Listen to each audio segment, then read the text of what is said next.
Oi, gente, boa noite, sejam bem-vindos. Eu vou.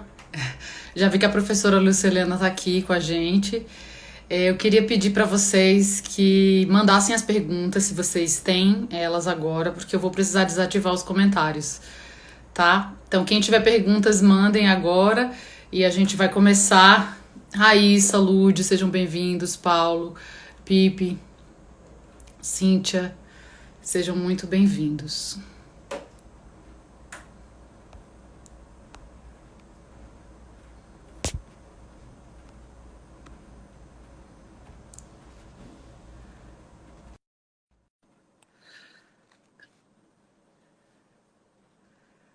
Mandei o convite para a professora Lucelena. Olá.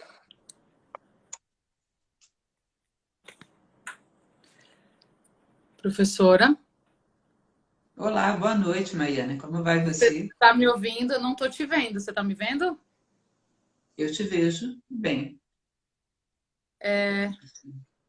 Acho que não está aparecendo. Vocês estão vendo ela aqui, gente?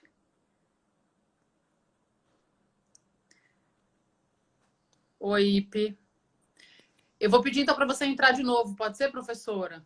Sim, Rosa, vamos ver de novo. um beijo. Vamos tentar entrar de novo. Peraí.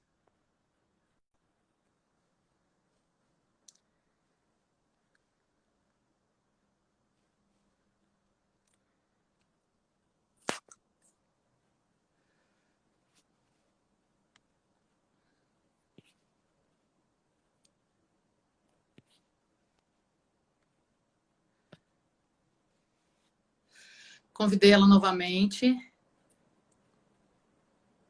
Vamos ver. Aí, aí, agora, Olá, gente. Vou desativar os comentários. Muito boa noite, professora. boa noite, Maiana. Prazer falar com você. Eu quero te dizer que é um prazer imenso, imenso falar com você, que eu sou sua fã, sei que de longe, né? Nunca pude assistir uma aula sua em Brasília, mas eu fico muito tocada desde sempre com o seu grau de do alcance da sua inteligência e por você ser uma pessoa que trabalha tanto essa inteligência para o bem da humanidade, né? Assim, trazendo valores que estão tão difíceis, são tão difíceis de encontrar no mundo de hoje, né? Eu fico muito honrada com a sua presença aqui no meu Instagram. Queria muito abrir assim sua sabedoria e seu coração para as pessoas que me seguem e abrir um espaço majoritariamente para você falar, porque eu realmente é um tipo uma espécie de atrevimento ter uma conversa com um ser do seu nível, mas é o melhor dos atrevimentos é a gente se atrever a crescer, né? E você sempre me faz crescer muito. Muito Quero obrigada. Eu agradeço a oportunidade, é uma satisfação conhecer você, seu público, e estou sempre à sua disposição. Obrigada. Eu quero dizer que a professora é professora de filosofia da Nova Acrópole. Ela é uma mulher extraordinária, poetisa, com livros publicados, tem um trabalho aí de difusão de filosofia, cultura, voluntariado, de uma série de questões aí que não estão presas a essas três coisas, mas que estão assim se expandindo cada vez mais. Eu sinto que quando eu coloquei espiritualidade na pandemia e a conexão com o Carvalho, é porque eu sabia que o Carvalho é essencialmente um assunto filosófico, né? E que tem uma base filosófica bem clara. Mas às vezes eu acho que, até como você comenta em um dos seus vídeos, que o Carvalho é um guia de viagem, né? É um guia para viagem. E nesses tempos onde a gente está tão distante de alguns valores reais, né? Nesse acesso assim tão rápido quanto a internet, eu sinto uma necessidade muito profunda de conectar esses valores que, por conseguinte, o Caibalion trabalha, que são esses valores de olhar para a amplidão da vida, de olhar para as leis divinas que estão por trás dos acontecimentos. Eu acho que é um instrumento muito importante da gente desenvolver, né? E eu queria muito falar um pouco disso com você hoje. A gente poderia, de repente, eu posso falando, a gente vai comentando princípio a princípio. Queria que você, na verdade, eu gosto muito de quando você também traz para a vida prática alguns exemplos. Mas eu queria muito começar, assim, falando para você de como surgiu essa conexão. Eu comecei a estudar o Kybalion há muitos anos. Eu tinha uns 20 anos quando eu comecei a estudar Blavatsky, quando eu comecei a me interessar por teosofia. E com o passar dos anos eu me tornei budista, por mais que isso não tenha assim uma importância necessária nisso tudo, mas o budismo me trouxe para esse desejo do estudo da mente e da importância de entender como a gente cria realidade. E aí me fez ressoar novamente o Kybalion, que fala disso de uma maneira não religiosa, de uma maneira a fazer a gente... não que o budismo traga um recorte somente religioso, porque o estudo da mente é um estudo muito amplo, mas ele traz de uma maneira muito clara noções muito, muito preciosas à existência. Assim. E como eu te falei, o estudo da mente no budismo era um estudo o que mais me causava curiosidade. E também é o primeiro estudo, né, da primeira lei hermética, que o universo é mental, o todo é mental. Eu queria que você, se você pudesse comentar essa lei, na verdade, a primeira lei, e também dar os seus exemplos práticos sobre isso, que eu acho que é muito, muito bem-vindo. O Kybalion, ele é uma obra sensacional, é uma compilação de ensinamentos egípcios, você sabe, o livro é de 1908, é um livro recente, mas é totalmente fundamentado em sabedoria egípcia. Ele tem 7 princípios que têm uma ideia de abranger toda a manifestação. Se diz o que você possa imaginar e o que você não pode é regido pelas 7 leis que coordenam todo o universo. E todas essas 7 leis são contidas dentro da primeira. O mentalismo é aquilo que nós podemos dizer da lei máxima. Todas as outras partem dela. Então, como se fosse a grande lei inicial. E o mentalismo fala uma coisa um pouco forte, mas de um impacto muito grande, né? E muito verdadeira também. O universo, o todo é mente, o universo é mental. É como se você imaginasse que todas as coisas são criadas no plano mental, que é idêntico ao plano das ideias de Platão. Platão falava sobre um plano das ideias que se manifesta suas sombras no mundo, e quando essas sombras se manifestam no mundo, elas sofrem uma defração, uma distorção. E a evolução nada mais seria do que as sombras correndo atrás de corresponder ao objeto que lhes deu origem. A evolução seria procurar corresponder ao nosso modelo celeste. Essa é a ideia platônica na teoria das ideias. Então, o princípio mental fala também sobre isso. A ideia de que antes que a humanidade fosse criada, o protótipo homem, o arquétipo homem, já estava pronto nesse plano das ideias, que existe também na Índia, eles chamam de mente cósmica, ou Mahat. Dentro dessa mente cósmica, tudo aquilo que teria que existir no universo manifestado já estava contido ali. Então, por isso que se diz que o homem, na verdade, ele não cria, ele acessa. Quando ele tem estatura moral, psicológica, espiritual suficiente para tocar com a cabeça no céu e os pés na terra, ele faz essa ponte. Então, ele traz ao mundo ideias inusitadas, ainda não plasmadas no mundo. Ele serve de pontífice, mas ele precisa ter essa estatura que não é meramente intelectual. É uma estatura muito mais de dignidade, de valores humanos, do que da quantidade de informações que ele porta. Então, com essa estatura, ele é capaz de ver ideias que nunca chegaram a projetar as suas sombras no mundo. E, através dele, essas ideias vêm ao mundo. Então, o que eu percebo, Maiana, fazendo uma chave com o que a gente está vivendo hoje em dia, é que nós vivemos um esgotamento de um patamar. E que esse esgotamento exige que novas ideias venham ao mundo. E, portanto, a renovação desse momento que a gente vive depende muito de ter esses seres humanos com estatura moral, psicológica e espiritual suficiente para trazer uma nova normalidade ao mundo. Ou seja, mudar o nosso padrão de êxito, que o nosso êxito não se dá em ganhar junto, mas ganhar sobre os demais. Ou seja, sempre tem que ter um fracassado para que o êxito tenha sentido. Mudar o nosso padrão de felicidade, que consiste apenas em prazeres físicos e não metafísicos, o prazer da honra, o prazer da dignidade, o prazer da empatia, da fraternidade. Mudar o nosso padrão de realização e de sentido de vida. O que nós viemos fazer no mundo. Nós não viemos meramente desfrutar, viemos agregar valor ao mundo. Tem certas coisas que só o homem pode fazer pelo mundo. Assim como a planta, só ela pode fazer fotossíntese, só o animal pode exercer sobrevivência e procriação da maneira como ele exerce, o homem veio para agregar valores ao mundo. E se ele não faz isso, produz-se um vácuo. A natureza espera que o homem responda ao seu chamado e essa resposta não vem. E aí nós produzimos um vácuo que vai lá na frente gerar uma crise. Então, o que eu percebo aqui, nesse momento, esse universo mental, esse mentalismo, pede homens de estatura suficiente para trazerem essas novas ideias ao mundo, para trazerem esses novos arquétipos, do que é uma vida verdadeiramente humana, do que são valores verdadeiramente humanos. Enquanto isso não for feito, ficaremos batendo contra a parede. Porque não há, a história não retrocede. A maneira como vivíamos até então era um nível de egoísmo tão predador, vai se acentuando e se tornou um egoísmo tão predador, que não dava mais para ir em frente. Íamos acabar destruindo tudo, e, em última instância, nós mesmos.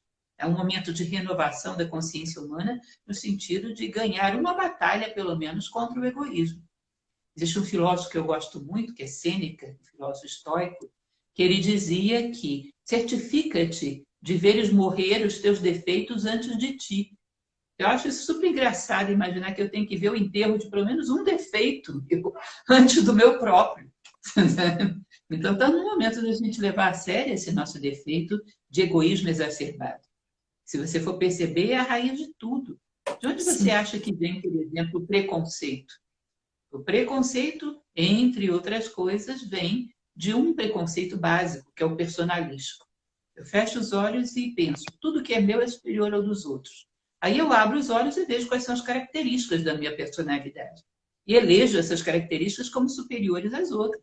Mas na base, na raiz, está o quê? O egoísmo. O egoísmo nos levou a um limite. Para a tradição tibetana, o egoísmo, na forma da heresia da separatividade, é o maior de todos os males. Se ao nos sentirmos separados dos demais, achamos que o prejuízo deles pode ser lucro para nós. Daí nasce o ódio, a violência, as disputas, tudo aquilo que nós estamos esgotados. Esse patamar não é normalidade. Portanto, eu não gosto quando as pessoas me perguntam quando vamos voltar à normalidade. Eu digo quando vamos construir uma normalidade mais normal, porque essa não era mais apropriada para seres humanos. Então, o que eu percebo que o mentalismo, as ideias que temos que realizar, estarem todos num plano das ideias, uma mente cósmica, como você preferir, pede nesse momento homens de mais estatura, de uma estatura realmente humana, para trazer as ideias que viabilizam a nossa sobrevivência como humanidade, prosseguir o seu caminho. Que é como se fosse uma escada. Chega um determinado momento, você esgota esse degrau, tem uma parede. Se você não se dispõe a crescer, vamos todos bater contra essa parede, bater entre nós, porque sempre terceirizamos a culpa, e polarizar de todos os jeitos, vamos nos destruir nesse patamar. É hora de crescer. Sim. É hora de se colocar de pé, tocar o plano das ideias. Sim.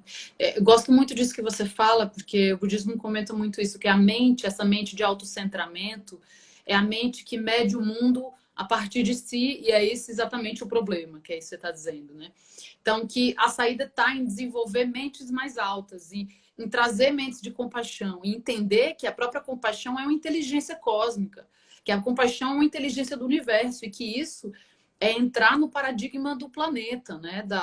Das estações, das fêmeas, da lua, do sol. E entender que a gente está inserido num ciclo cósmico muito maior do que essa mente autocentrada continuamente nos coloca, né? Nesse sentido do que você está falando, sobre ainda o primeiro princípio hermético do Kybalion, eu recebi uma pergunta muito legal do Gabriel Ocean, que é um amigão que eu vou fazer agora, que ele fala assim: muitas linhas espirituais falam que estamos vendo, testemunhando tantos desafios, barbáries, porque há mais luz no planeta. E por isso fica mais evidente as sombras. Uma das leis herméticas ensina que o universo é mental. Logo, o que estamos presenciando é uma criação da mente humana? Você acredita que estamos num momento de mais luz ou presenciando uma era de esquecimento como nunca antes visto dos valores, virtudes e sabedoria? Como auxiliar essa mente coletiva a reverter esse quadro? Olha, honestamente, eu sigo nesse caso o princípio bíblico muito rigorosamente. Pelas vossas obras os conhecerei. O nosso momento histórico não apresenta frutos de muita luz. Ele apresenta frutos de muita escuridão. E é natural quando nós vivemos uma encruzilhada histórica. Para ver, por exemplo, o auge do Egito, Tebas, cidade perfeita, ideal dos egípcios. Ali eles detinham uma quantidade de virtudes interessante. Digamos que eles dominassem 3 das virtudes humanas mais fundamentais. Mas digamos que a natureza humana tem 7 virtudes a desenvolver. Isso é só um exemplo, um número aleatório. Quando eles começam a ter que desenvolver a 4ª virtude e entra num processo de elaboração dessa necessidade nova, até aquelas 3 que se tinha parece que perdemos. Entramos numa crise. Parece que fomos para um caos onde tudo foi perdido. Mas quando adquirimos essa nova virtude, rapidamente tudo aquilo que foi vivido é reatualizado. Nós estamos num momento onde ou nos tornamos mais empáticos, mais fraternos, mais solidários e pensamos como todo, como humanidade, ou então até o que a gente conquistou parece que não conquistou. E as nossas conquistas, os nossos ganhos nesse momento fazem muito pouca diferença diante da angústia existencial que geramos. Não adianta se você está deprimido no volante de um Porsche ou a pé, a depressão é a mesma. Se você não tem sentido, não tem direcionamento no volante de um Porsche, é até pior, você chega no abismo mais rápido. É melhor a pé. Então, parece que até aquelas coisas que conquistamos vão se perdendo. Então, nós vivemos uma encruzilhada histórica onde estamos, sim, esquecendo muito do que foi. Perdão, Maiana, estou com um problema de voz meio sério. Então, parece que nos esquecemos mesmo de muitas das coisas que foram conquistadas. Estamos aí num umbral onde é um jogo de ódio, um jogo de sentimentos polarizados, pensamentos polarizados. Eu te falava que uma das características do preconceito é o personalismo, o egoísmo. Mas tem uma outra característica do preconceito. A própria palavra diz, é o pré-conceito. As pessoas estão com preguiça de pensar. Elas não chegam a ter um conceito próprio. Elas não chegam a ter ideias próprias. Elas ficam no pré-conceito, na pré-ideia. E o que é o pré-conceito e a pré-ideia? É o coletivo. Todo mundo sendo regido pelo coletivo. E o coletivo oscila numa polaridade de paixão e ódio.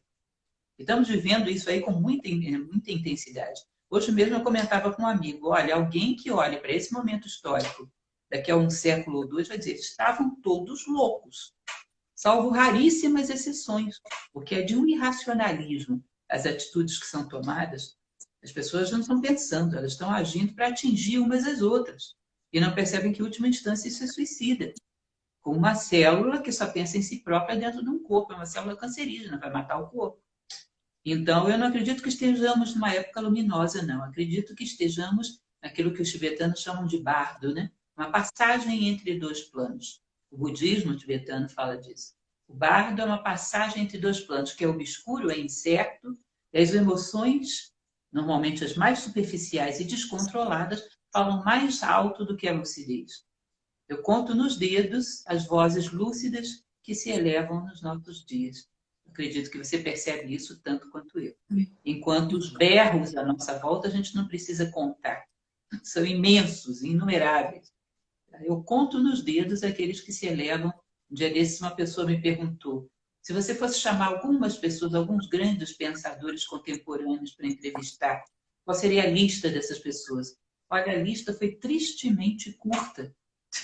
Me deu vontade de chorar de tão curta que foi. É claro, eu não conheço todo mundo, tem muita gente boa que eu não conheço. Mas você há de convir que estão cada vez mais escassos os lúcidos, no meio das feras que se comprometem só com paixões e ódios. Isso é muito triste e muito preocupante. Uma das coisas que eu acho super interessante sobre o entendimento das leis herméticas é que traz a gente para olhar esse código divino, aquilo que você chama de gramática, né? A gramática pela qual Deus se comunica com a gente. É tão bonito quando você fala isso, assim. Que é decifrar as leis por trás dos fenômenos, é entender a gramática pela qual Deus se comunica com a gente, né? É entender essa linguagem universal que nos une.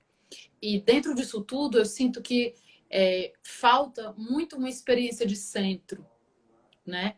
E para falar um pouco mais disso, eu queria citar aqui o princípio da correspondência, que é o segundo princípio do Kybalion, que é o princípio da correspondência diz assim: o que está acima é como o que está abaixo, o que está abaixo é como o que está acima. Eu queria, esse princípio tem uma implicação em vários planos e tem, em essência, você traz uma das leituras possíveis disso, falando dos centros, de recuperar a nossa ideia de centro, que diante de um tempo como esse, como que a gente olha para essa lei e aprende com ela a reencontrar nosso centro? É interessante, não sei se você sabe, que há coisa de uma semana eu fiz uma palestra sobre Santa Teresa de Ávila. E foi uma oportunidade de constatar mais um pensador brilhante da história que fala da doutrina do centro. Ela fala exatamente disso. Ela diz que as moradas ou o castelo interior é como se você imaginasse um palmito ou uma cebola. São camadas concêntricas até que você chegue a esse centro, que Ramakrishna falava também, né? Um centro vazio de matéria, um centro pleno de espírito. Eu costumo comentar que é uma das coisas mais básicas a ideia do centro. Você vai fundar uma cidade, crava uma cruz, reza a primeira missa, constrói a igreja matriz e a partir dali expande a cidade. Tudo parte de um centro de identidade, de princípios, de valores. Isso simbolicamente é chamado de coração. Esse centro de onde tiramos quem somos e aonde queremos chegar com tudo isso. De onde vem a nossa identidade mais profunda, que nos protege da massificação, nos protege de sermos arrastados pelas ventanias da moda.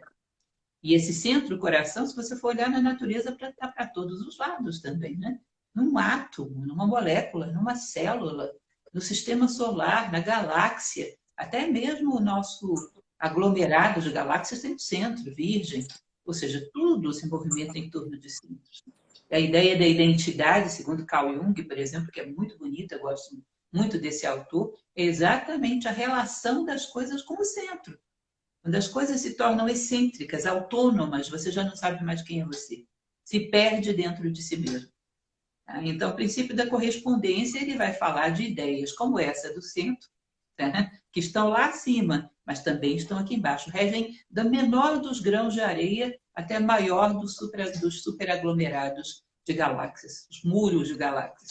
Tudo regido por ideias semelhantes. Então, esse princípio eu acho muito interessante, Maria, porque ele te permite aprender basicamente de tudo. O princípio da correspondência, ele te permite fazer relações inteligentes de um campo ao outro, de uma maneira muito interessante. Você se torna um eterno aprendiz. Se você percebe, por exemplo, uma coisa que hoje se chama biomimética, mas que no passado já existia há muito tempo, o aprendizado que podemos fazer da natureza também é o princípio da correspondência. Se você olhar uma floresta amazônica, é a maior biodiversidade do planeta. Plantas que são totalmente diferentes em si. Você percebe como é que dá para as diferenças se harmonizarem e viverem juntas e fazer um todo altamente harmonioso e benéfico e vital?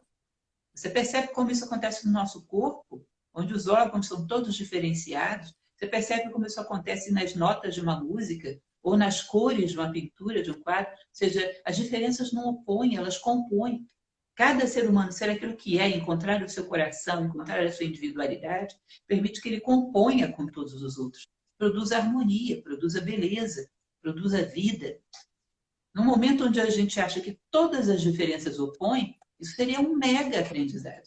Acho que uma das coisas que a gente mais teria que observar do princípio da correspondência hoje, somos diferentes sim, e é bom que assim seja. E quando copiamos a natureza, sempre fazemos as melhores coisas. Criamos princípios que a ciência aplica observando a natureza. A aerodinâmica, por exemplo, de um avião, olha para o céu e você vê os patos migrando, voando em V.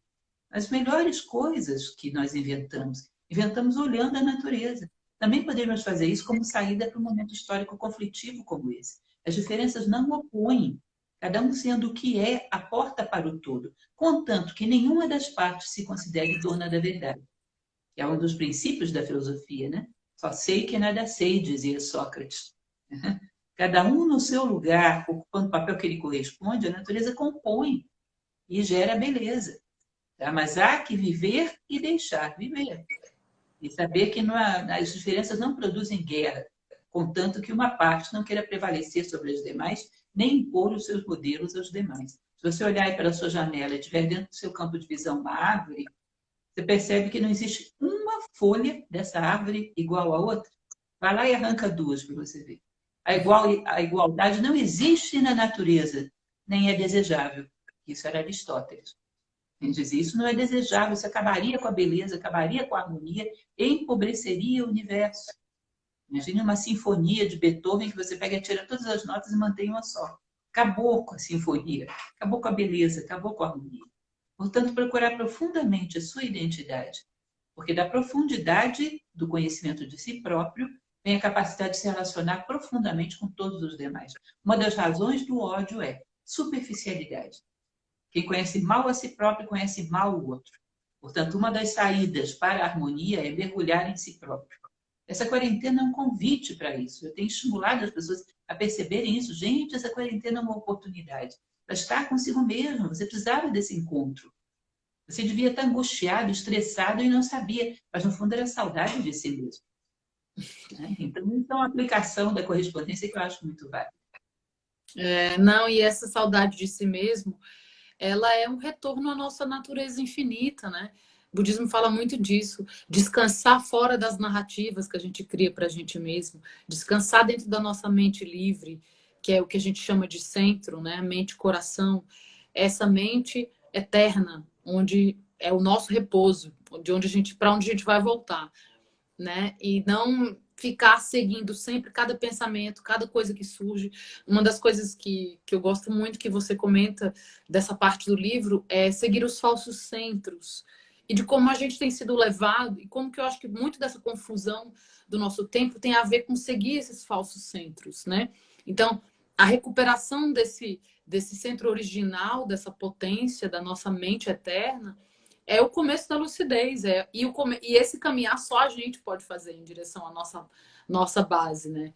Eu acho que essa coisa de clareza, desenvolver a paz, se instrumentalizar para entrar num campo de paz, é muito do que a gente precisa nesse tempo, né? E as leis herméticas ajudam a gente a vislumbrar isso de uma maneira muito objetiva e fazendo paralelos com, né, desde quando você fala assim da galáxia, da constelação de Virgem, que é o centro das galáxias, até a nossa galáxia, como centro no buraco negro, até o Sol no nosso centro, até no nosso centro interno, né? Então, assim, da gente observar essa correspondência que existe no cosmos e que existe na gente, que essa lei da correspondência fala com tanta propriedade.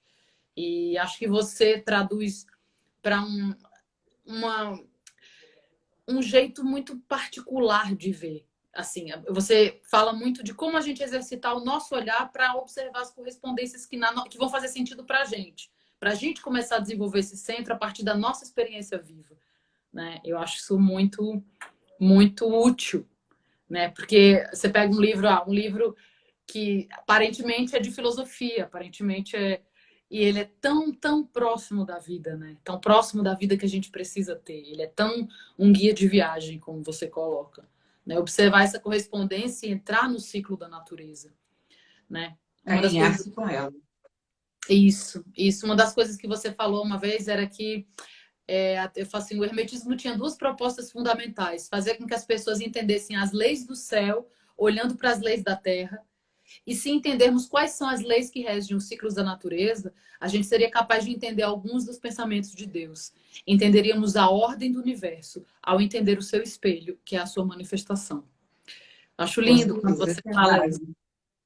É a base do As aspas, né? E, bom, passando agora para o próximo princípio, que é o princípio da vibração. O princípio da vibração diz: nada está em repouso, tudo se move, tudo vibra. Eu gosto muito quando você fala que a nossa vibração é nosso endereço cósmico, que essa vibração é o pulso que nos define. E você até fala, enfim, queria que você comentasse um pouco do princípio da vibração, que é a nossa identidade interna. O teu nome interno. Isso é uma coisa, eu sempre faço essa mesma brincadeira Coloco Platão numa máquina do tempo, trago ele para 2020, coloco ele diante dos alunos, ele pergunta, quem é você? E pergunta o que eles responderiam. Um nome interno para um filósofo desse porte é diante de que você vibra. Porque o universo inteiro é vibração, da mais densa e grosseira, próxima à matéria, até a mais sutil, que é aquela que está próxima a Deus. O próprio Deus seria o ápice de uma linha vibratória. Portanto, o teu nome interno é onde você vibra agora, dentro dessa enorme linha que vai da matéria mais densa até o espírito mais depurado. Qual é teu endereço? Esse é teu nome interno. Se você diz isso, eu sei como você se comporta, pelo que você rege. Isso é uma coisa interessante, Mariana, porque as pessoas às vezes têm medo de perguntar, mas quando você recebe uma resposta, ainda que ruim, é um ponto de partida para você se transformar.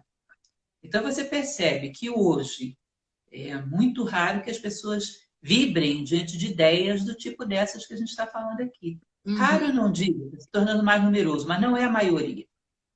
Mas as pessoas estão vibrando fortemente diante de qualquer convite a se apaixonar ou a odiar. Porque eu acho curioso que existem certas ferramentas em nós que são, segundo se diz na tradição platônica e outras tradições, as mais elevadas que a gente tem. As virtudes mais elevadas, que é vontade, amor e inteligência. Nós abrimos mão de todas elas. Somos absolutamente não inteligentes, não amorosos e débeis do ponto de vista da vontade. Simplesmente quando uma ideia pela qual estou apaixonado me convoca. Eu estou totalmente vibrando diante de paixões intensas e ódios descontrolados. Ou seja, a mera possibilidade de que alguém tenha feito alguma coisa, antes que você verifique a veracidade daquilo, você já está vibrando. Aliás, às vezes as pessoas nem querem saber a veracidade de uma acusação, porque já vibrou, isso é gostoso.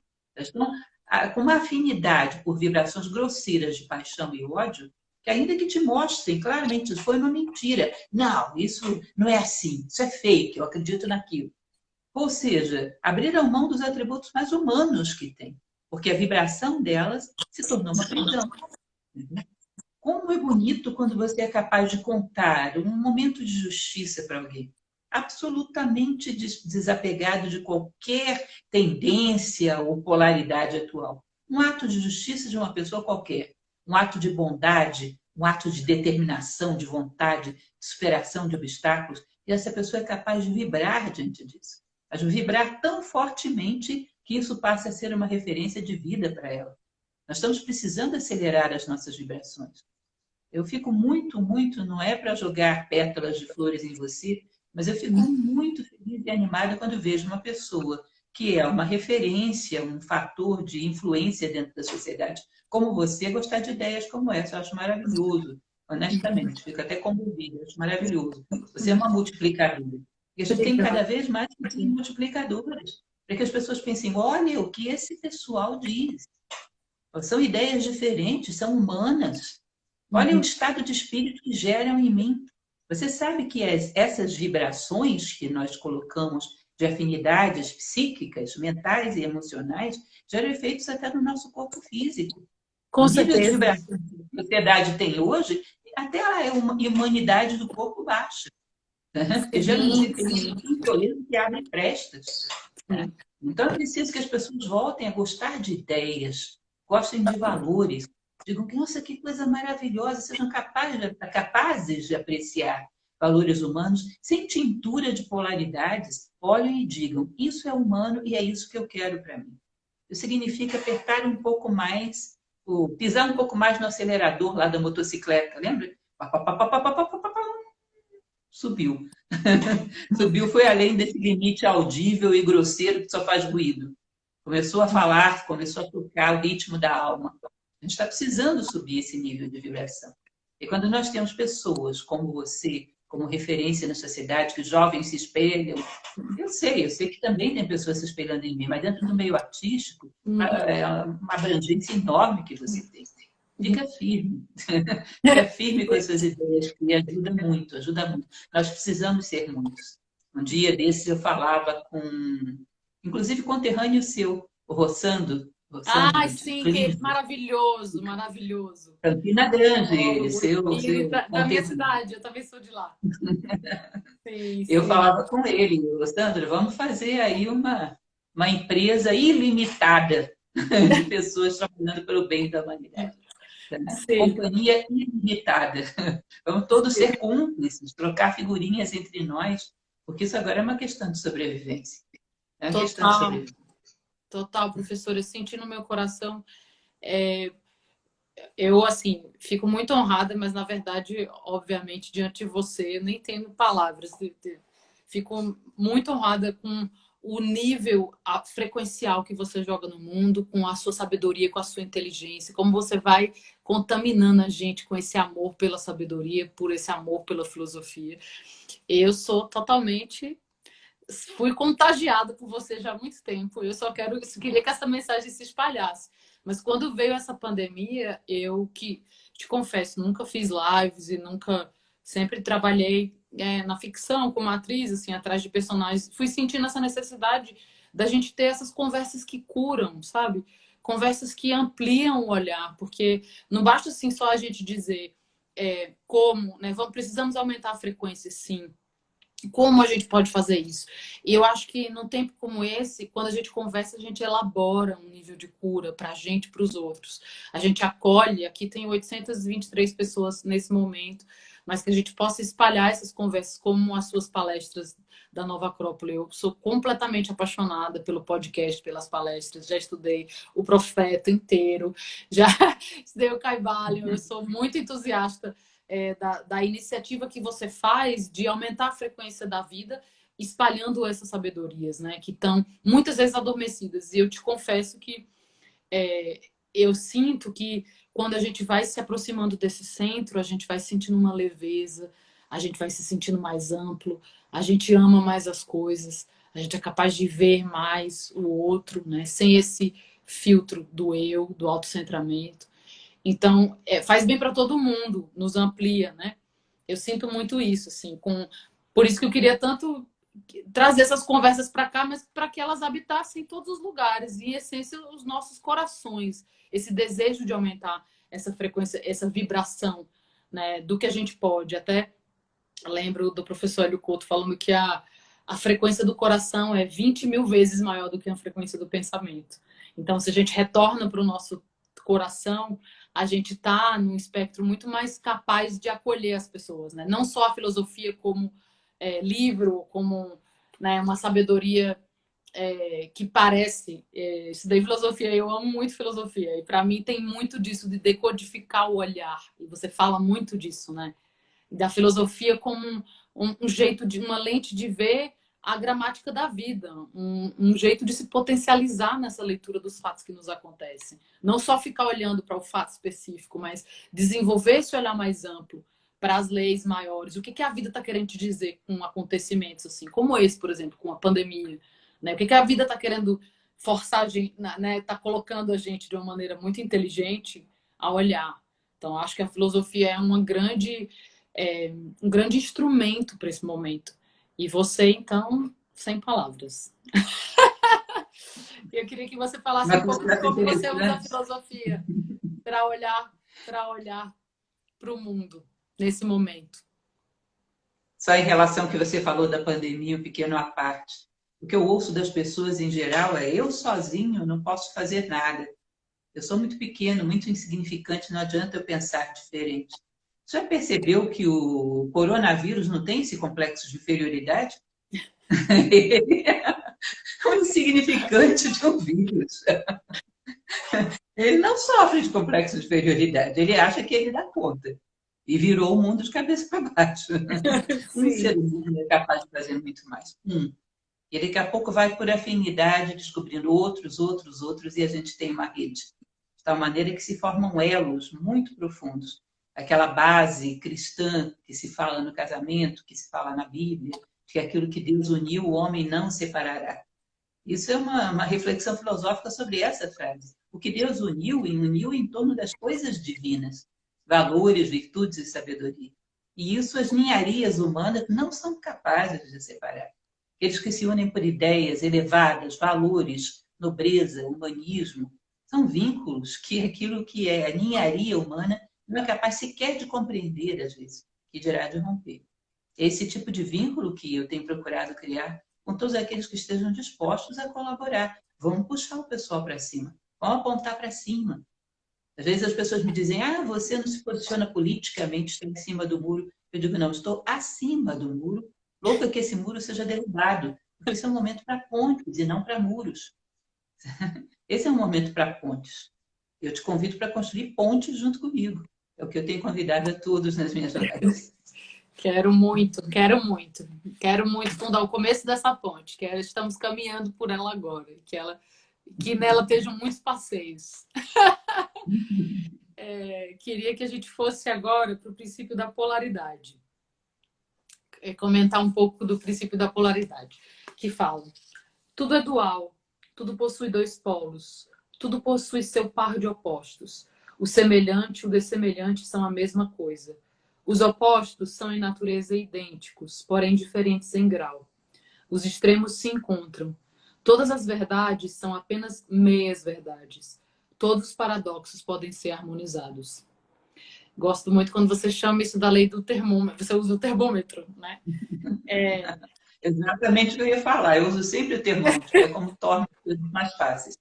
Se você tem, por exemplo, um parâmetro que é a temperatura de um termômetro, você pode fazer o quente virar frio, pode fazer o frio virar quente. Mas você não pode transformar o quente em macio, por exemplo. São dois parâmetros diferentes. Mas macio você pode transformar em resistente, o resistente em macio. Dentro de um mesmo parâmetro, por exemplo, de sentimentos, você pode transformar um ódio, uma rejeição, num amor, numa atração e vice-versa. Você pode fazer essas permutas de um lado para o outro por um ato de vontade. Basta você olhar para o outro lado do termômetro e dizer, eu vou chegar lá. E você reveste essa polaridade, reverte para o outro lado. Agora, o que eu acho mais importante, já que a gente está trabalhando sobre o momento atual, desse princípio da polaridade, Mariana, é que ele explica que tudo no mundo é dual. E nós, quando vivemos momentos como esse, tão polarizados, nós achamos que as coisas são absolutas. Ou seja, fulano é absolutamente mau, ciclano é absolutamente bonzinho. Essa situação, esse problema é totalmente mau. Peraí.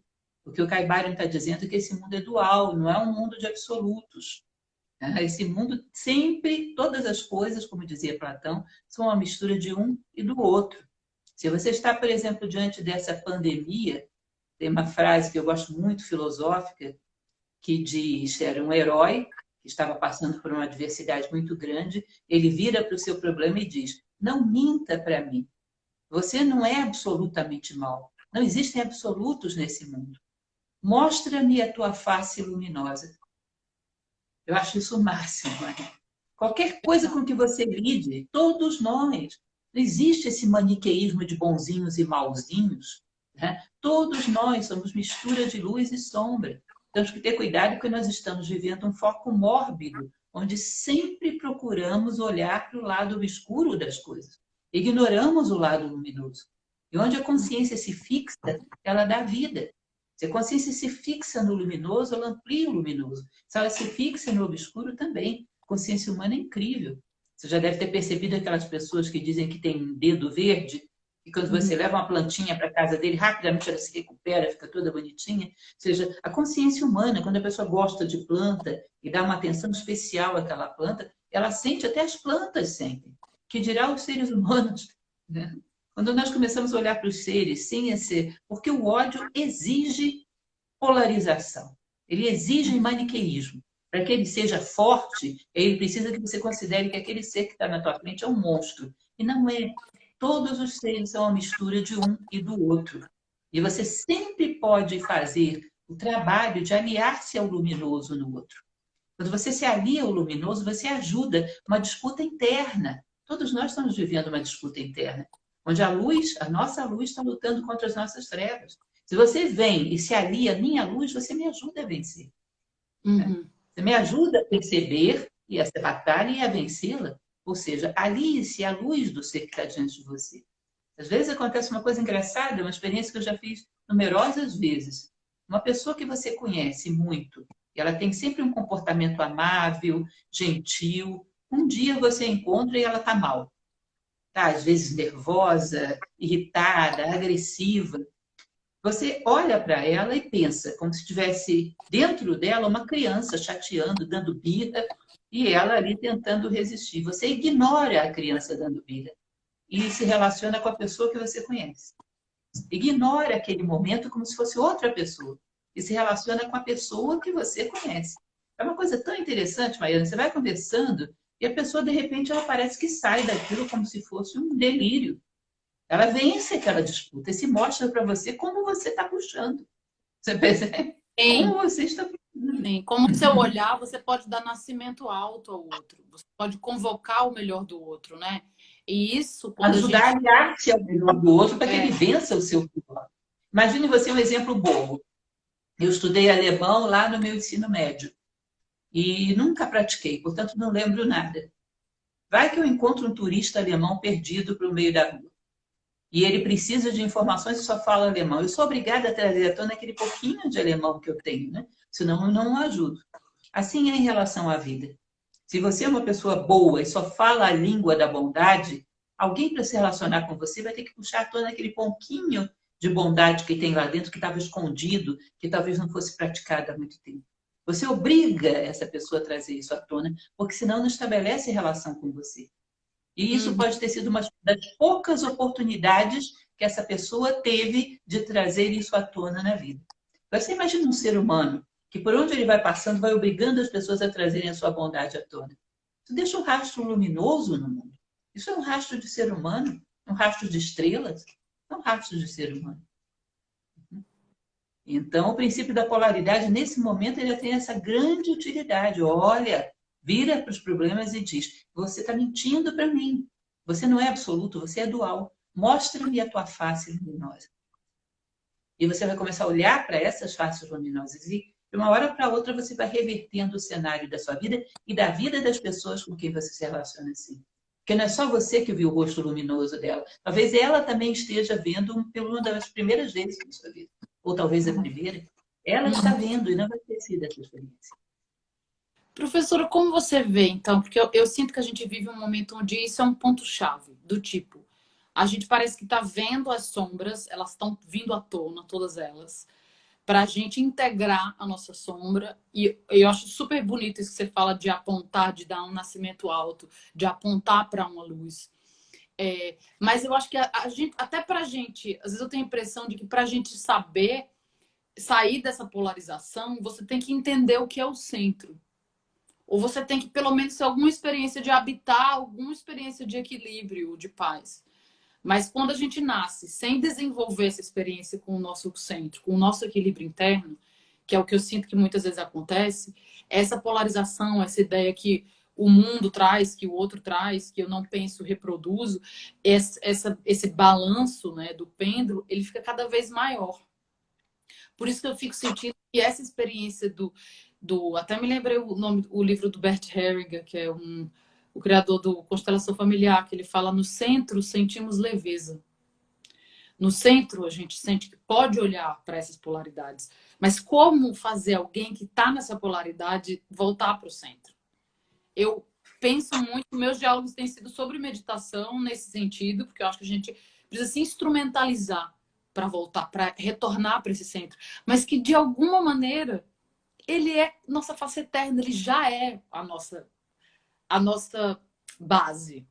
É que a gente foi se distanciando tanto dele que tem até um professor que fala assim: ah, eu quero parar, mas eu quero, né, parar, mas você não para, você não para. Se você parar, a água para. Né? Se você parar, a coisa volta para trás. Mas a sensação que eu tenho é que muita gente não sabe mais parar, não sabe mais voltar para o centro. Eu queria te ouvir sobre isso. O que é como que você acha que a gente pode se ajudar a voltar para o centro? A alquimia medieval, Maiana, que é um outro campo de estudo que eu gosto demais, acho muito interessante, ela dizia que existem três estágios no ser humano: a obra em negro, ou nigredo. É aquilo que ele volta para dentro de si próprio, acha os seus defeitos, os seus bichinhos ferozes, não vai eliminá-los, mas vai domesticá-los. Porque todos esses bichinhos que vivem dentro de nós, as nossas características também são duais. Portanto, por exemplo, um defeito de uma teimosia Se você a educa, a adestra, ela pode se tornar uma determinação. Uma paixão dessas indomáveis, loucas, que saem destruindo tudo, pode se transformar num entusiasmo, que tem telos dentro de si, entusiasmo é em telos, né? Pode se tornar, pode se reverter em algo positivo, contanto que você veja e domine, e coloque a teu serviço. Isso é obra em negro, que é encontrar, descer os porões da consciência e ver esses bichinhos que vivem em você, e a obra em branco é domesticá-los, para depois você passar para a obra em vermelho, que é a espiritualidade, é a sabedoria. Né? Mas acontece que esse processo de descer os porões, a evolução humana é individual. Nós somos seres que evoluem individualmente, ninguém pode nos obrigar a evoluir. Essa descida aos porões da consciência, ninguém pode obrigar ninguém a fazer. Mas você pode incentivar dando o exemplo, fazendo em primeiro lugar. Ou seja, aqueles que vão na frente vão por si e por aqueles que vão atrás para que eles tenham uma referência. Isso é chamado de sacrifício, o sacro ofício, o ofício sagrado de ser para que outros, através do teu exemplo, também possam ser. O que eu percebo é que não se pode nem nunca se poderá obrigar um ser humano a crescer se ele não quer. Mas o melhor que se pode fazer é incentivar através do exemplo. Você já deve ter ouvido milhões de vezes, perdão, aquele meu exemplo da mãe de Sócrates, que era uma parteira, sim, mas que não seria capaz de dar à luz a uma mulher que não estivesse grávida. Ou seja, se o homem não está grávido de sabedoria, de autoconhecimento, de harmonia, a gente não pode obrigar. Mas a gente pode dar exemplo fazendo um bom parto em nós mesmos, dando à luz aquilo que a gente, trazendo à luz aquilo que a gente tem de melhor. Então, esse é o aspecto que pode ser feito. No nosso momento histórico, o que você percebe é que existe um foco mórbido, uma morbidez que, ao invés de incentivar, apontar e mostrar a luz, está sempre buscando o pior do ser humano. Então, o bombardeio de informações sobre seres humanos que são maus, que são perversos, que são corruptos, que são doentes, que são isso, são aquilo, gera no ser humano uma perda de confiança na humanidade. E, consequentemente, uma perda de confiança em si mesmo. Você há de convir que crescer acreditando que isso é possível já é difícil. Sim. Sem acreditar, desiste, não vai ser possível. Então, uma das coisas fundamentais que a gente precisa nesse momento é dar um exemplo luminoso para as pessoas. As pessoas dizem, bom, mas a gente não pode negar os fatos. Que fatos? Olha que isso é um pré-conceito. Você não criou o conceito. Você comprou o produto pronto. E se você observar na sua vida, eu já fiz essa experiência comigo mesmo. Das pessoas que eu conheci a minha vida inteira, quantos eram psicopatas doentes que estavam querendo me roubar ou me matar? Olha, eu acho que se tinha uns 5%, tinha muito. 95% das pessoas que eu conheci na minha vida eram pessoas boas, criando os seus filhos, querendo viver da melhor maneira possível, simples. Poxa, se isso na minha vida foi 5%, por que algum bombardeio vai me dizer que a humanidade inteira é assim? Contrariando aquilo que eu vi, aquilo que eu vivi. Aprender a pensar por si próprio e aprender a confiar na humanidade. Eu garanto para você, aposto todas as minhas figurinhas, de que para um exemplo de morbidez que recebemos, a gente poderia encontrar uns 2 ou 3 de pessoas fazendo coisas maravilhosas. Preciso recuperar a fé na humanidade e dar exemplo. Isso é o melhor que a gente pode fazer para que as pessoas creiam. Obrigá-las não é possível. Não, e acho que também é um momento de sonhar alto, assim, de ousar pensar na gente mesmo com outra rotina, sabe? Quando você acorda sem ter que estar com uma agenda pré-determinada pelo seu trabalho, o que é que eu posso fazer hoje que me potencializa a vida? O que é que eu posso fazer? Como eu posso? Hoje eu vou estudar o Kaibalho, hoje eu vou meditar, hoje eu vou, sabe, na natureza. Hoje, eu acho que a gente abriu um campo de possibilidades dentro dessa pandemia, por mais que sim, exista muita gente sofrendo, muita gente na linha de frente de uma série de situações muito difíceis, uma gama enorme de pessoas teve sua rotina alterada. E por que não restabelecer sua rotina a partir de um novo paradigma, né? Eu acho que uma das coisas que, para mim, é mais potentes nesse princípio do todo é mente, né, da natureza da mente, é que assim, é muito empoderador saber que a gente é filho das nossas ações de corpo, fala e mente, que o nosso olhar cria um mundo, uma experiência de mundo. Então, eu não sou vítima de nada, eu não estou preso a um paradigma pré-estabelecido. Eu crio a minha vida, né? Até no budismo fala uma coisa muito interessante, fala assim, a gente anda dentro de uma emoção, por exemplo, ela é 360, ela é uma rua, ela é uma pessoa, ela é uma experiência 360, ela não é só uma química cerebral na sua massa cinzenta, assim, ela é uma experiência ampla. Então, como é que a gente ousa, acho que é tempo da gente ousar ganhar uma dimensão de frequência maior para a nossa própria vida, sonhar alto, com uma realidade mais amorosa e mais possível, né? Se transformando, entrando em contato com essas mentes maiores, exercitando a vida nesse sentido, assim. Acho que a gente pode se ampliar. E para mim a sensação mais grata disso tudo é que é a experiência de paz que vem de contemplar certas coisas assim. Vem uma experiência tão grande de paz que você fala, é isso, é isso. Até Siba, que é um rabequeiro de Pernambuco, falou uma coisa linda, falou assim, eu tô sentado na força que me comanda. Você tá em um com todo, né? Isso é uma sensação indescritível. Eu acho que essa é a própria natureza da paz, assim. Que é a felicidade humana, né? Serenidade, poder dormir o sono dos justos todos os dias, em paz com céus e terra. Uhum. Tenhamos feito um pequeno passo, que é o que nos corresponde. Quem faz o seu melhor faz tudo o que se pode esperar dele. Esse nível de paz, de consciência tranquila, de coincidirmos com a nossa condição humana, de termos deixado um rastro de ser humano no mundo no dia de hoje. Isso é felicidade humana. Que outra coisa seria? Felicidade consiste na posse daquilo que nada nem ninguém pode tirar de nós. Serenidade, Sim, consciência tranquila, coincidir conosco mesmo como seres humanos. sim, sim. Eu amo quando você fala isso. Que a gente precisa recuperar o humano nisso tudo. Que se o humano não tivesse em crise, a gente não teria um mundo em crise, a gente não teria uma natureza em crise, né? E por isso, para mim, toda essa instrumentalização do humano de retorno, ela é tudo que a gente precisa alcançar agora, né? Eu queria passar para o próximo, que é o princípio do ritmo. O ritmo fala, tudo flui para fora e para dentro. Tudo tem suas marés. Todas as coisas ascendem e descendem. A oscilação pendular é manifesta em tudo. A medida da oscilação para a direita é a medida da oscilação para a esquerda. O ritmo compensa. E você chama do princípio do pêndulo, né? Você às vezes usa essa imagem para falar desse que me ajudou até a guardar isso também, esse princípio. Queria que você comentasse um pouco sobre ele. Sim, o princípio do ritmo, pêndulo, eu acho que é a melhor imagem. Se você considerar um centro de equilíbrio, quanto mais você oscila para um lado, maior a tendência para o outro.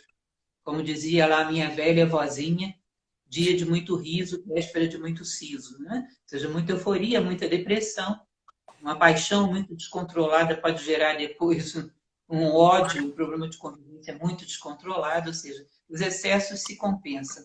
Mas o que eu acho mais bonito nesse princípio do ritmo e mais apropriado para os nossos dias é que eles dizem como é que você foge dessa pendularidade, que é o subprincípio da neutralização. Né? Diz que você Maravilhoso. só sai dessa pendularidade de amo isso, odeio isso, é aquela briga das crianças com o ursinho que eu sempre uso, as duas crianças brigando com o ursinho, estendendo para lá e para cá. Como é que você faz para poder conciliar essa briga, acabar com essa briga? Você tem que ser um homem mais maduro que já não deseja mais ursinho. Se o teu patamar de consciência está no mesmo nível das crianças, você vai ser um terceiro brigando pelo ursinho. Não vai adiantar nada. Agora, se eu amadureci, eu dei um passo, eu posso conciliar as dualidades que estão abaixo de mim. Quando eu amadureço e dou mais um passo, eu posso conciliar as polaridades nesse plano. Até que você chega ao ápice da pirâmide, conciliando, neutralizando essas dualidades, dando um passo acima. Ou seja, as polaridades do mundo estão se matando aqui, você olha para cima, não para um lado nem para o outro.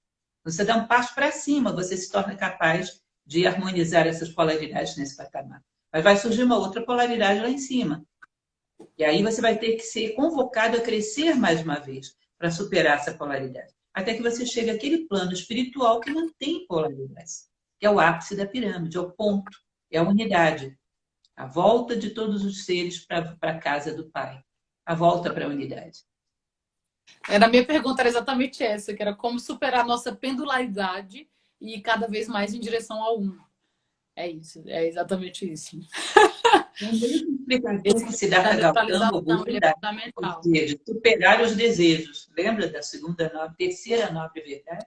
Superar a sede dos prazeres dos sentidos, superar os desejos. Quando eu deixo de desejar o ursinho, eu vou para um patamar onde eu posso conciliar as brigas pelos ursinhos.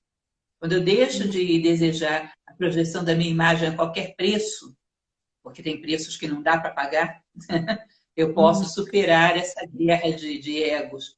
Quando eu deixo de desejar a projeção do meu intelecto, das minhas ideias como as melhores do mundo, eu passo para um outro patamar.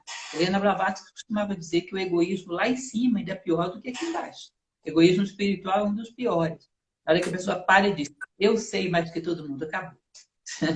Então você vai estar sempre lutando para abrir mão de algo e passar para um patamar mais acima, onde você pode conciliar os conflitos aqui. Ou seja, a saída não é nem para um lado nem para o outro, é para cima, sempre para cima. E quem sobe pode ajudar aqueles que estão aqui embaixo. Se não, não. Ninguém pode fazer nada entrando na briga nesse plano. Não há conciliação possível. Isso diz um princípio egípcio de um homem chamado Hermes Trismegisto, que deve ter vivido entre 2500 a 1500 anos antes de Cristo. Ou seja, uma margem de erro enorme. Não tem precisão quanto de 1000 anos. Você não tem uma lição antiga como essa. Você não pode dizer que alguém inventou agora para poder desviar você do seu foco político. Não, isso é uma verdade. Que tem pelo menos aí uns 3 a 4 mil anos de idade. A saída não está para um lado nem para o outro, está para dentro e para cima. E assim você vai neutralizando até você chegar àquilo que já não é mais dual, ao ápice da pirâmide, dentro e fora de você, ao espiritual, a volta à casa do Pai. Como Pitágoras dizia, né? Tudo sai do zero e vai para a unidade. Depois, lá no final, no 10, tudo volta à unidade e volta para o zero. Na hora da gente caminhar para a unidade, já está na volta, na hora de pegar o caminho de volta. O universo já expandiu, agora é novamente harmonizar e voltar à unidade. Esse é o momento. E esse é o dever dos homens despertos. Trabalhar para a unidade. Sim, sim. Lindo isso. Eu amo isso, como você aplica o princípio da neutralização. Desculpa, porque a bateria está ameaçando cair. Imagina, Eu tive que chamar a ajuda dos universitários.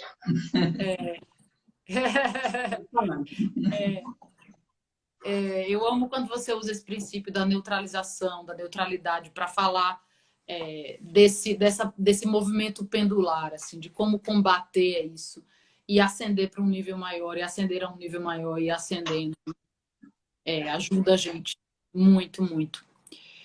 Porque é isso, muitas vezes você não está já ainda no 1, mas você está acima. Né? Você está um pouco mais acima do que você estava um tempo atrás. Diante daquela mesma questão, se você observa isso, você às vezes pode subir um pouquinho mais. E aquele pouquinho mais é o pouquinho que é a nossa sabedoria dentro daquilo. Né? É aquilo que a gente honra com a nossa vida. Eu queria passar para o princípio agora de causa e efeito, que é um princípio que eu particularmente gosto muito e que acho que é uma das grandes revoluções da minha vida, entender a ressonância. Que a própria lei, o karma, né, fala muito disso, assim, de que eu tenho mais propriedade para falar dentro do budismo do que de outras coisas, mas, por favor, não entenda isso como um limite. Às vezes porque, às vezes, as explicações que eu tenho são dessa natureza. Eu acho super bonito quando o budismo fala que a gente é filho das nossas ações de corpo, fala e mente. A nossa experiência da realidade é um resultado das nossas ações de corpo, fala e mente. E eu já tinha visto isso no Kybalion há muito tempo sendo colocado dessa maneira. Então, acho super interessante esse diálogo com a realidade, que coloca a gente num lugar de potência, né? De dizer, eu crio a minha experiência de realidade. E o princípio do Kybalion fala assim, toda causa tem seu efeito, todo efeito tem sua causa. Tudo ocorre de acordo com a lei. Acaso é tão só um nome para uma lei não reconhecida. Há vários planos de causalidade, mas nada escapa à lei. Acho isso, assim, um salto. Queria que você comentasse. Sim, estamos com um pequeno problema de ajuste aqui, só um segundo. Rebeca, um beijo, não é Rebeca que está aí. Rebeca, Um beijo, Rebeca, muito obrigada, querida. Muito obrigada. Minha companheira aí de lives. Sim, O princípio da causalidade, como você falou, ele é a lei do karma indiana. E também é o princípio questão. A semeadura é livre, porém a colheita é obrigatória.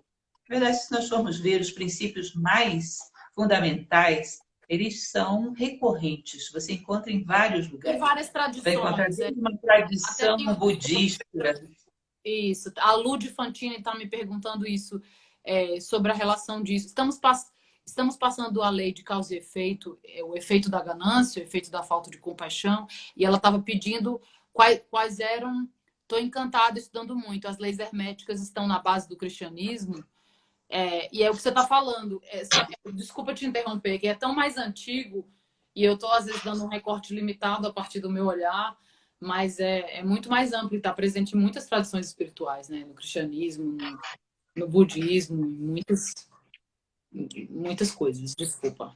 É só porque você tocou na semeadura e era uma questão aqui de algumas pessoas sobre como o cristianismo e as leis herméticas.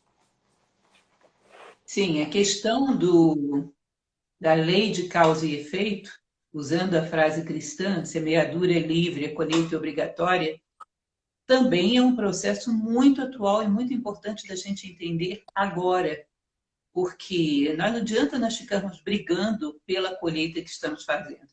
Temos que pensar que a cada momento, a cada passo, estamos fazendo novas semeaduras.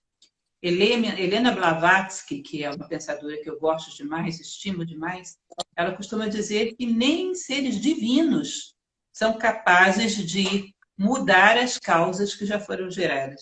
Eles são divinos exatamente por respeitar as leis do universo e não por contrariá-las. Agora, o mais simples dos homens é capaz de mudar as causas futuras para que os efeitos não venham a ser tão destrutivos quanto esses que ele vive agora.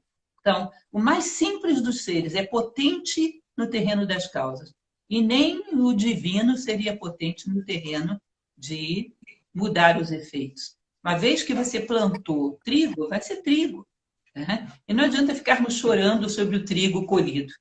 É o momento da gente plantar outra coisa. E é importante que a gente perceba que esse plantio é feito a cada dia, a cada momento. Quando você escolhe não se deixar arrastar pelo ódio coletivo, quando você escolhe não olhar apenas para os defeitos de uma pessoa, quando você escolhe não ver sempre o aspecto pior de tudo que te acontece, você já está plantando sementes, cujos frutos vão ser outros. Nós não podemos ficar apáticos diante disso, esperando que alguém plante causas melhores. Nós temos que partir para nós começarmos a trabalhar sobre efeitos melhores, para gerar efeitos melhores, mais conscientemente. Tá? Só um minuto, Maiana. Não está conectando. Estamos com um problema aqui de bateria. Tudo bem, professor. Tome o tempo. Eu sinto muito. Então, mínimas atitudes que a gente tem, pensamento, palavra e ação, a cada momento, são sementes que estão sendo plantadas.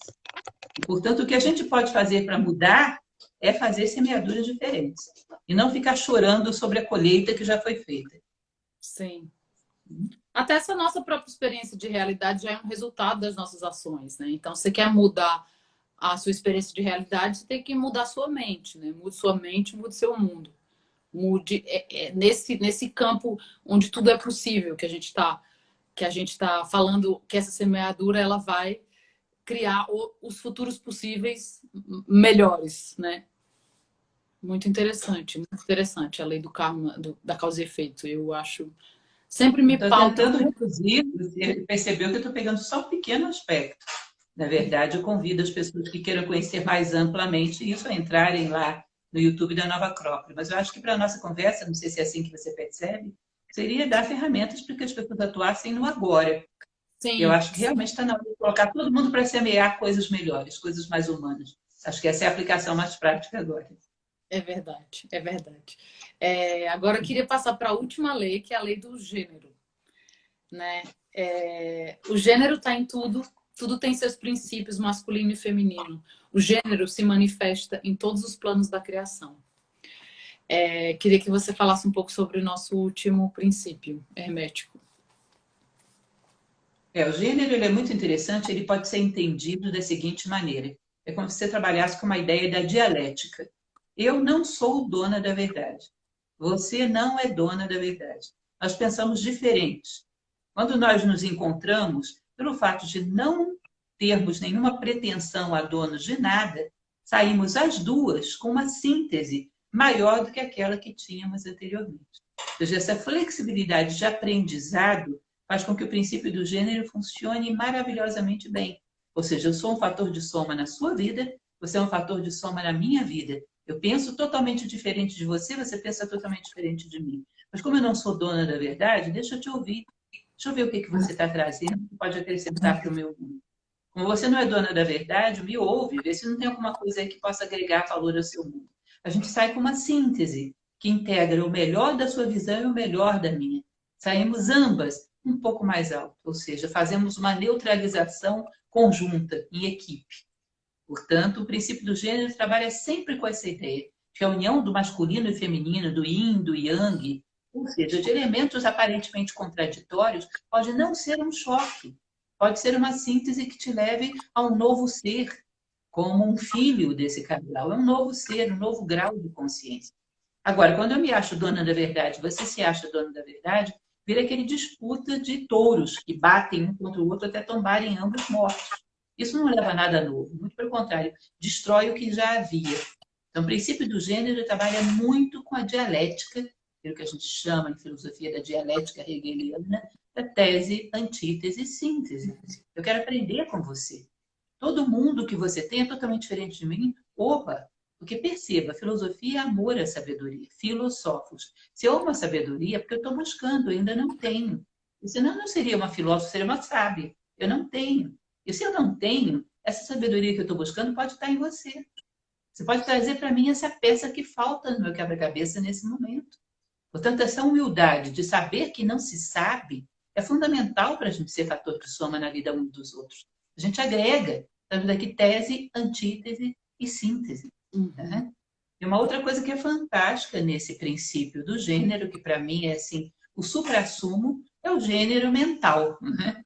Que é a finalização desse princípio que diz que nós temos dentro da nossa mente, todos nós, uma mente masculina e feminina. O que é a mente masculina? Concebe uma ideia. Ele fecunda a mente feminina. A mente feminina vai desenvolver, vai trabalhar aquela semente, vai dar corpo, vai dar vitalidade, vai nutrir e vai trazer ao mundo como um fruto. Quando você tem ideias próprias, você fecunda a sua mente feminina e gera ideias que podem agregar valor ao mundo. Mas quando você não tem o hábito de buscar desenvolver ideias próprias, ver o mundo com esses olhos limpos, sem estar contaminado pelo que os outros disseram, sem estar clonado pela mente coletiva, sem tanto medo da clonagem, às vezes parece que ela já está acontecendo. Né? Se você não está clonado, se você tem coragem de pensar por si próprio, você fecunda a sua mente feminina e gera uma visão de mundo que pode agregar valor, pode pacificar, pode harmonizar. Quando nós temos essa preguiça mental, esse pré-conceito, que nunca vira conceito, essa preguiça mental e essa falta de confiança em nós mesmos, para ver o mundo com os nossos próprios olhos, não temos essa semente da mente masculina. E aí ficamos esperando que alguém jogue alguma semente. E jogam. E você começa a desenvolver, alguém vem, por exemplo, ou uma propaganda, ou algo que você leu na mídia e diz, fulano não presta. Você pega aquela semente, nem percebe que não é tua. Vai juntando argumentos, vai elaborando aspectos, vai procurando situações. Daqui a pouco você tem um fruto pronto, de ódio e de rejeição daquela pessoa, e você diz, é meu, porque se desenvolveu no meu útero mental. Mas a semente não era tua. Essa é uma das formas de manipulação mais poderosas que tem. É o ovo de cuco, lembra? O cuco é um passarinho muito cara de pau, muito bico de pau, né? Ele tem o hábito de jogar o ovo dos outros passarinhos fora do ninho e coloca o dele. E o passarinho fica ali chocando aquele ovo. Quando nasce um passarinho totalmente estranho, que não tem nada a ver com ele. Mas é meu, fui eu que choquei. Mas ele não percebe que infiltraram no ninho dele uma coisa estranha. Nós estamos todos chocando o ovo de cuco nessa massificação. Quem teve essa ideia que nós temos que nos odiar? Quem teve essa ideia de que corrigir problemas de preconceitos significa virar o jogo e fazer uma vingança? Quem teve essa ideia de que brigando entre nós e nos destruindo, a gente vai construir um país melhor? Quem teve essa ideia de que o ódio leva a algum lugar, o ódio nunca construiu nada na história. O ódio é um destruidor por natureza. É a mesma coisa que você querer que, de repente, uma picareta se torne uma máquina de construção, uma ferramenta de escultura. Picareta foi feita para quebrar. Não há nada que você possa fazer com ela que ela se torne um elemento na mão de um escultor. Ela não foi feita para isso. Tá? Então, quando nós começamos a ter coragem de elaborar as nossas próprias ideias, ver a vida a partir das nossas experiências, das nossas intuições, nós fecundamos a nossa mente feminina e geramos frutos que são realmente nossos e fugimos desse irracionalismo. Já diziam os egípcios, que são os construtores do Caibalion, que sempre houve na história e sempre haverá construtores e destruidores de pirâmides. Escolha de que lado você está. Ou você está com cinzel construindo, ou você está com a picareta quebrando. Escolha, mas escolha conscientemente. Não deixe que escolham por você. Tá? Então, o princípio do gênero mental diz ao homem: você é capaz de criar as suas próprias ideias. Um dia desse foi super interessante, porque eu estava falando de um determinado filósofo do início do século XX, e tive coragem de dizer: eu não concordo com tais e tais ideias dessa pessoa. Não todas as ideias, mas essas eu não concordo. E uma pessoa, ela me escreveu dizendo assim: quem é você para criticar as ideias de fulano de tal? Eu respondi: eu sou um ser humano proprietário de um cérebro. Ou seja, eu posso pensar nas ideias de fulano, nas ideias da ciência, nas ideias que estão na mídia, nas opiniões que estão nos telejornais. Eu posso pensar sobre tudo. Não existe nenhuma lei que me impeça de pensar, refletir e sair com ideias próprias. Esse complexo de inferioridade que geraram em nós, de que só meia dúzia de pessoas podem pensar, os outros têm que engolir isso sem processar, isso é uma mentira. Todo mundo é capaz de pensar e de criar. Eu respeito muito mais a opinião de uma senhora como a minha avó, a Dona Julieta, que era semi-analfabeta, mas que pensava por si mesmo, do que uma autoridade que clona o pensamento alheio. Adorna bastante, muito chantilly de autoridade intelectual, mas clona o pensamento alheio. Todo ser humano é capaz de ter ideias próprias. É capaz de questionar as coisas a partir da sua experiência de vida. Como eu falei ainda há pouco, 95% das pessoas que eu conheci eram boas. Pessoas medianas que viviam as suas vidinhas, mas eu não conheci tanto bandido assim. Porque a maioria da humanidade é bandido. Isso é uma experiência minha, eu tenho direito de pensar a partir dela. Eu tenho direito de construir a partir dela. Se você não faz isso, você é um joguete na mão de manipulações. Nós estamos num mundo inteiramente manipulado para nos fazer, nos prender nesse degrau. E a gente não pode ficar aí, é hora de crescer. A natureza soou o alarme, é hora de olhar para cima, de passar para o próximo degrau. Se ficarmos aí, vamos nos destruir mutuamente. Porque transferimos as culpas das nossas dores para fora, elegemos um demônio. Essa semana, não sei se você teve notícia, eu falei com um escritor norte-americano, que foi Stephen Pressfield, que para mim é uma figura assim, é um ídolo, eu amo essa criatura. Um dos seus livros ele diz isso, que o fundamentalista se diverte em moldar um demônio e toda a sua motivação de vida é criticar e bater nele. Nós temos que parar com essa mentalidade fundamentalista, pensar por nós mesmos. Nós gostamos de estar em harmonia com a nossa família, num Natal, num São João, como hoje, lá na sua cidade, é uma festa sempre. Nós gostamos de estar em harmonia com os outros seres humanos, ficamos felizes. Por que não estende essa família para um grupo maior, para toda a sua comunidade, para todo o seu país? Por que não pensa em termos de humanidade? Isso é natural. Constata o que te faz bem, constata o que te acrescenta, constata o que te faz feliz, constata o que te realiza, com ideias próprias, com a observação da sua própria vida. Né? Chega de ser uma massa que delegou a meia dúzia de pessoas o direito de pensar. E são criticados quando pensam, como se fosse uma ousadia. Não, meu caro. Como disse Beethoven uma vez, não sei se você conhece essa história, bastante famosa, que um determinado barão pediu que ele tocasse uma música, ele não quis, escreveu para ele. Parece que caiu aqui. Não, tô com você aqui, tô te vendo. Caiu. Você tá com. Eu tô te vendo, professora. Ai, meu Deus.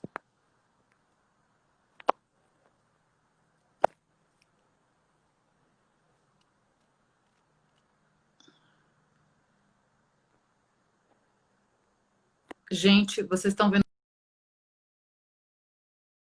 se ela ainda está online. Aí ela caiu.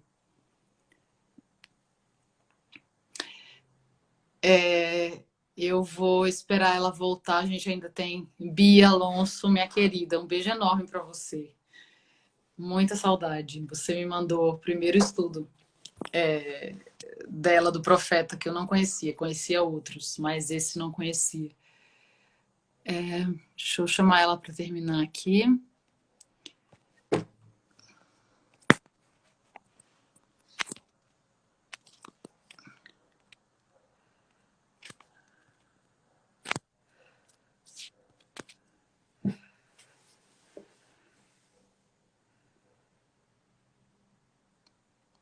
Te amo também, Bia querida. Professora? Olá, Mariana, desculpa. Linda, imagina, meu. Então, só concluindo a história que eu estava te contando, Sim. esse barão mandou um bilhete para Beethoven que dizia assim: eu quero que toque tal música. Barão tal, proprietário de tais e tais fazendas e não sei o que, não sei o que. E Beethoven mandou um bilhete de volta dizendo assim: não vou tocar. Ludwig van Beethoven, proprietário de um cérebro. Essa história é ótima. Portanto, quando as pessoas disserem para você, pense desse jeito, posicione-se em uma das duas posições que estão aí, porque senão eu sou fulano de tal. Você responde: eu sou fulano de tal, proprietário de um cérebro. Portanto, eu vou pensar do jeito que eu escolhi pensar. Porque eu tenho esse direito, eu sou um ser humano. Uhum. Uhum. E isso é Sim, fundamental. E isso que o princípio da neutralização fala, e aqui também no nosso campo do gênero mental se está preconizando. Ou seja, o homem pode gerar as suas próprias ideias. E deve. E veio aqui para isso. E assim é que crescemos.